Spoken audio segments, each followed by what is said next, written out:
Assalamualaikum warahmatullahi wabarakatuh. Halo, apa kabar sahabat sejuta kisah? Senang sekali kami bisa kembali hadir menjumpai Anda. Tentunya seperti biasa akan menghadirkan kisah-kisah nyata yang menarik, seperti kisah berikut ini yang sudah kami siapkan untuk Anda, berjudul Perempuan Buta Bersuami Jin Muslim.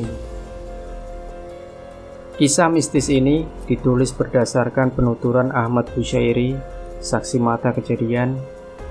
Nama Mbok Maunah, penduduk desa Bonsari Kidul, Kecamatan Yosowilangun, Kabupaten Lumajang, cukup terkenal pada bilangan tahun 1984 hingga 1990, terutama oleh masyarakat di daerah setempat. Bahkan banyak dikenal oleh penduduk Kabupaten Lumajang umumnya. Wanita dusun ini terkenal karena kemampuan supranatural yang dimilikinya. Kemampuan supranatural yang membuat namanya sedemikian kondang adalah karena Mbok Maunah dapat mengobati berbagai macam penyakit.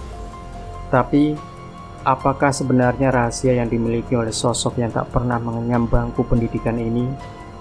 Perempuan buta ini memiliki ilmu yang sedemikian ampuh berkat bantuan jin muslim yang menikahinya.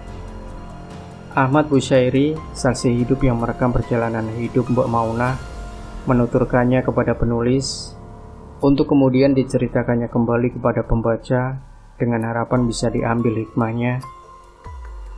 Maunah, perawan tua yang buta kedua matanya sejak kecil itu, hidup sebatang kara, tanpa orang tua dan saudara, membuat hidupnya terlunta-lunta. Berulang kali dia pindah tempat tinggal, mencari tumpangan pada saudara-saudara jauh yang mau menerima kehadirannya. Jangankan ada pria yang mau menikahinya, untuk mendekatinya saja mereka umumnya emoh. Hingga usianya menginjak kepala 4, Maunah masih hidup sendiri dan belum pernah menikah. Untuk menyambung hidupnya, Maunah kerap menjadi tukang pijat dan menerima kebaikan dari tetangga dekatnya. Walaupun hidupnya sangat sengsara, namun Maunah sangat rajin menjalankan sholat. Suatu ketika ia pernah menyebut dengan sholat dirinya merasa masih pantas hidup di dunia nan fana ini. Aku kenal dekat dengannya ketika Maunah tinggal di belakang rumah salah seorang tetanggaku yang sebut saja dengan inisial SM. Ia menempati sebuah kamar kecil yang sebelumnya dipakai untuk gudang penyimpanan barang. Kedekatanku dengan Maunah disebabkan dua hal. Pertama, kalau ditelusuri, dia masih terhitung saudara jauh denganku. Kedua, karena aku merasa iba melihatnya selalu sendiri, hampir di setiap waktu. Dia baru ada yang menemani bila kebetulan ada tetangga kanan kiri yang datang minta dipijat. Kepandaiannya memijat sebenarnya kurang begitu mumpuni. Kalaupun ada tetangga yang memanfaatkan jasanya, disebabkan karena mereka merasa iba dan ingin berbagi sedikit rezeki dengan perempuan buta ini. Ketika pertama kali kenal dekat dengan Maunah, aku tidak melihat ada sesuatu yang aneh pada dirinya. Cerita-cerita yang keluar dari mulutnya pun tidak jauh dari seputar perjalanan hidup serta penderitaan-penderitaan yang dialaminya. Baru setelah 3 bulan kemudian, kejanggalan-kejanggalan mulai tampak pada diri perempuan buta itu. Dia kerap bercerita tentang diri laki-laki yang selalu dipanggilnya Om. Menurut penuturannya, dia sering diajak jalan-jalan oleh Om ke puncak Gunung Semeru, ke Alas Purwo, ke Pantai Parangtritis, juga mandi di Ranupani. Pekerjaan Om memberi makan burung perkutut milik Mbah Gimbal di puncak Gunung Semeru, jadi aku sering diajaknya ke sana. Tuturnya suatu ketika dengan wajah bercahaya, layaknya orang yang sedang jatuh cinta. Mendengar penuturannya yang aku anggap ngelantur itu, aku semakin bertambah iba. Menurut dugaanku, ia terobsesi dicintai oleh seorang laki-laki, sehingga menciptakan sosok imajiner di dalam kehidupannya. Bahkan aku sempat menduga perempuan buta itu sudah mulai gila. Apalagi ketika pada suatu hari, dia menyampaikan rencananya untuk menikah. Menikah? Tentu saja aku sempat tertawa dalam hati mendengar cerita Maunah ini. Sehabis isya nanti, Om datang bersama penghulu. Kamu mau kan menjadi wali nikahku? Pinta Maunah yang sekali lagi membuatku menahan senyum. Tolonglah, aku sudah tidak punya orang tua dan saudara. Di sini hanya kamu orang yang dekat denganku. Katanya setelah mendapatkan diriku tidak berkomentar apa-apa atas perkataannya barusan. Kata-katanya yang terakhir ini terus terang membuatku sangat terenyuh. Baiklah, kalau kau pasrahkan wali nikah kepadaku, aku bersedia. Jawabku sekedar untuk menghibur hatinya. Terima kasih atas kebaikanmu, Ahmad, ujarnya dengan wajah berseri-seri. Meski aku masih sangsi dengan rencana pernikahan yang disampaikan Maunah itu, tak urung sebelum Isya aku datang ke tempat tinggalnya yang sempit itu. Ini kulakukan tak lebih agar tidak membuatnya kecewa. Malam itu kami menghabiskan waktu dengan membicarakan calon pengantin pria. Entah bagaimana, Maunah begitu yakin dengan sosok yang disebutnya Om itu.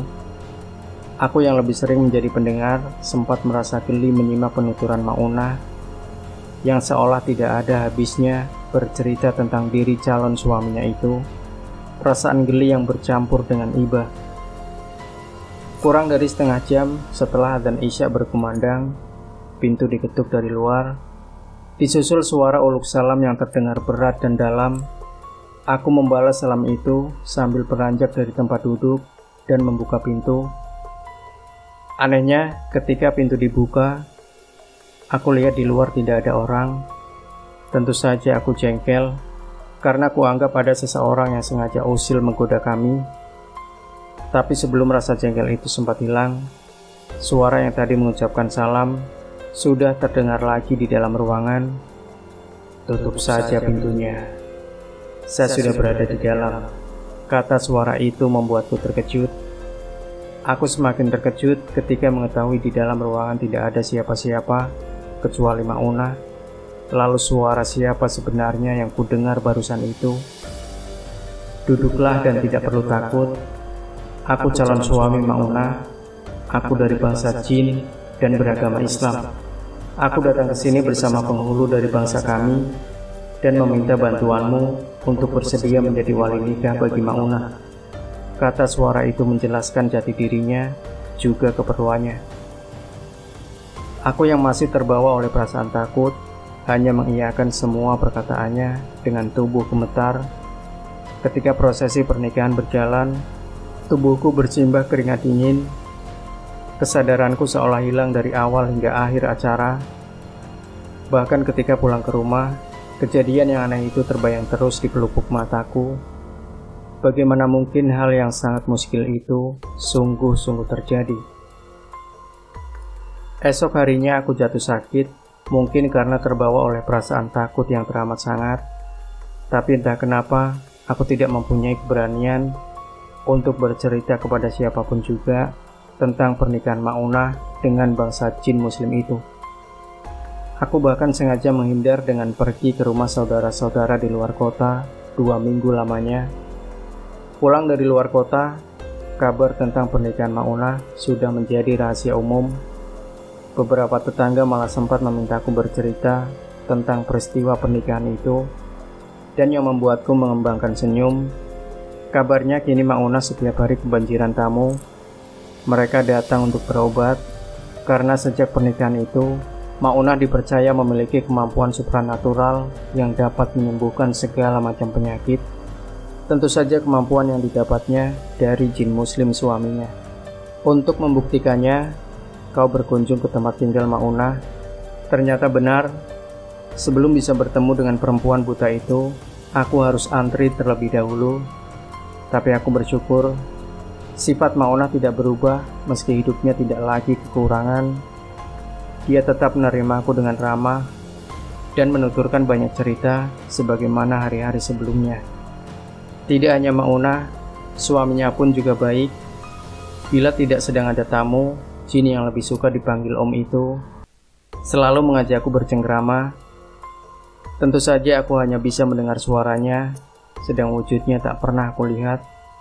Aku tidak lagi takut sebagaimana saat akad nikah dulu. Meski makhluk yang aku ajak berbicara tidak terlihat dengan mata, Aku bahkan merasa senang karena dari perbincangan kami, banyak pengetahuan yang bisa aku serap, terutama pengetahuan tentang dunia gaib. Satu hal yang membuatku merasa dihargai, Maunah dan suaminya masih suka meminta saran dan pendapatku bila sedang menghadapi masalah sebagaimana yang terjadi pada malam itu. Pak SM mau mencalonkan diri dalam pemilihan kepala desa bulan depan nanti, dan dia memintaku untuk membujuk Om agar bersedia membantu Pak SM dalam pelaksanaan pemilihan nanti. Tutur Maunah. Membantu bagaimana? Tanyaku. Membantu mempengaruhi kesadaran para pemilih agar menjatuhkan pilihan mereka pada Pak SM. Wah, itu namanya curang. Aku juga punya pikiran seperti itu, kata Om dengan wujud yang tak terlihat. Karena itu, tadi sebelum kamu datang, aku sempat bicara pada Maunah agar menolak permintaan Pak SM. Sebenarnya bisa saja aku melakukan perbuatan curang seperti itu, tapi aku takut dosa. Kau tahu sendiri, selama ini aku hanya mau membantu tamu-tamu yang niat dan tujuannya baik. Bila niat dan tujuannya jelek, aku tidak pernah bersedia membantu mereka. Malahan Maunah aku suruh menasihati tamu itu. Hal itu aku lakukan tidak lain karena aku takut dosa. Panjang lebar jin muslim itu berbicara.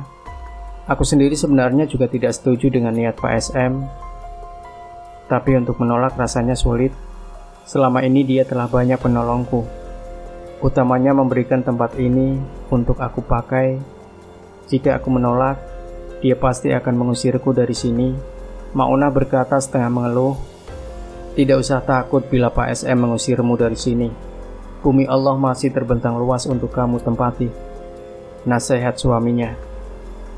Akhirnya Maunah memang menolak permintaan Pak SM, dan kursi kepala desa yang diperebutkan jatuh ke tangan Parman. Sebagaimana dugaan semula, begitu gagal dalam pemilihan kepala desa, Pak SM langsung menyuruh Maunah pergi dari bekas bangunan gudang miliknya itu. Maunah tentu saja tak bisa melawan kehendak sang pemilik tempat. Setelah meninggalkan tempat tinggalnya yang lama, Maunah ditampung untuk tinggal bersama keluarga Pak Dulalim. Pada saat itu rumah keluarga Pak Dulalim boleh dikatakan sangat berantakan. Rencana untuk memperbaiki rumah berhenti di tengah jalan karena kehabisan biaya. Tapi beberapa bulan setelah Maunah tinggal bersama mereka, pembangunan rumah diteruskan kembali. Bahkan ketika jadi, rumah itu jauh lebih megah dari rencana sebelumnya. Apakah biaya pembangunan rumah dibantu oleh Maunah dan suaminya, ataukah hasil kerja keras dari Pak Dulalim sendiri? Aku kurang tahu. Karena sebulan setelah Maunah pindah, aku pergi dan tinggal di lain kota. Berita terakhir yang aku dengar tentang diri Maunah, dia tinggal bersama saudara jauhnya bernama Asyah di Jatiroto. Di tempat itu pula, perempuan buta yang bersuamikan jin muslim itu meninggal dan dimakamkan. Demikian sahabat sejuta kisah. Jangan lupa berikan komentar Anda, like, share video ini, subscribe channel Sejuta Kisah, dan kembali nantikan kisah-kisah nyata terbaru dari kami setiap harinya. Sampai jumpa. Wassalamualaikum warahmatullahi wabarakatuh.